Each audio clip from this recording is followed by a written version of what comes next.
اللہ الرحمن الرحیم نحمدہ و نصلی علی رسولہ الکریم اما بعد 15 روزہ اسلامی عقائد کورس کا 13واں عنوان ہے چند اصطلاحات۔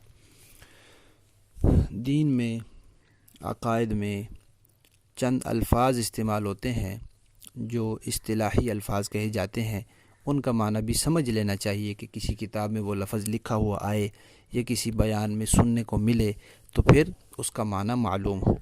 ایک لفظ علم کلام کا استعمال ہوتا ہے، ایک لفظ تواتر کا استعمال ہوتا ہے، ایک لفظ قطعی اور ایک ظنی، یہ 4 لفظ ہیں۔ ایک ضروریات دین 5 سمجھ لیں۔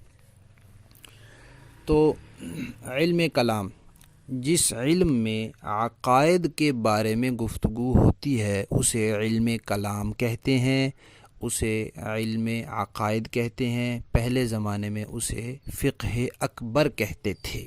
تو یہ عقائد کے بارے میں جو علم ہے اس کا نام ہے علم کلام، علم عقائد اور فقہ اکبر۔ تواتر کا مطلب ہوتا ہے کہ کسی چیز کا اتنے زیادہ لوگوں کا آگے نقل کرنا کہ ان لوگوں کی کثرت اور تعداد کے زیادہ ہونے کی وجہ سے بھول چوک غلطی جھوٹ ہر چیز کا احتمال ختم ہو جائے، تو اس کو تواتر کہتے ہیں۔ پھر اس ذریعے سے جو چیز آگے پہنچتی اور منتقل ہوتی ہے اس چیز کو متواتر کہتے ہیں۔ نبی کریم صلی اللہ علیہ وسلم کے متعدد ارشادات ہیں جن میں آپ نے فرمایا کہ قیامت سے پہلے حضرت عیسیٰ آئیں گے۔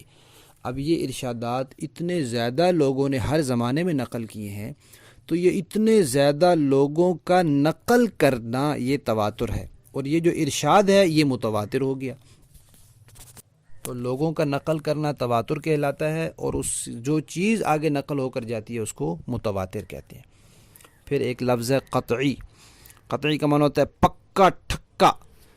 تو جو چیز تواتر سے ثابت ہو جاتی ہے وہ پکی ٹھکی ہوتی ہے، اس کو بھی قطعی کہتے ہیں۔ جو قرآن سے ثابت ہوتی ہے اس کو بھی قطعی کہتے ہیں۔ جو اجماع امت سے ثابت ہوتی ہے تو وہ بھی قطعی ہوتی ہے، یعنی پکی ٹھکی ہوتی ہے۔ تو یعنی جو چیز یقینی درجے کی ہو اس کو قطعی کہا جاتا ہے۔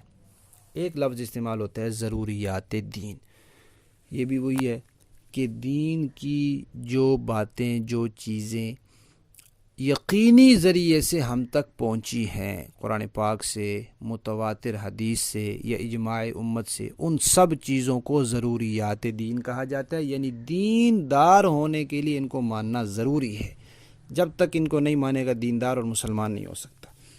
اور ایک لفظ استعمال ہوتا ہے ظنی۔ ویسے تو ظن کا معنی ہوتا ہے نا گمان، اردو میں جو ہم کہتے ہیں، لیکن یہاں وہ گمان کے معنی میں نہیں ہے، یہ اس قطعی کے مقابلے میں کہ قطعی کہتے ہیں جو بالکل پکی ٹھکی ہو، اور ظنی کہتے ہیں کہ جو پکی ٹھکی تو نہیں ہے لیکن پکی ہے، یعنی اس کا ثبوت پکا ہے، اس کے اوپر اطمینان ہے، اس کے بارے میں جو روایات ہیں وہ صحیح ہیں، بالکل اعلیٰ درجے کی ہیں، لیکن اتنے درجے کی نہیں ہے جتنے درجے کی متواتر والی ہوتی ہیں۔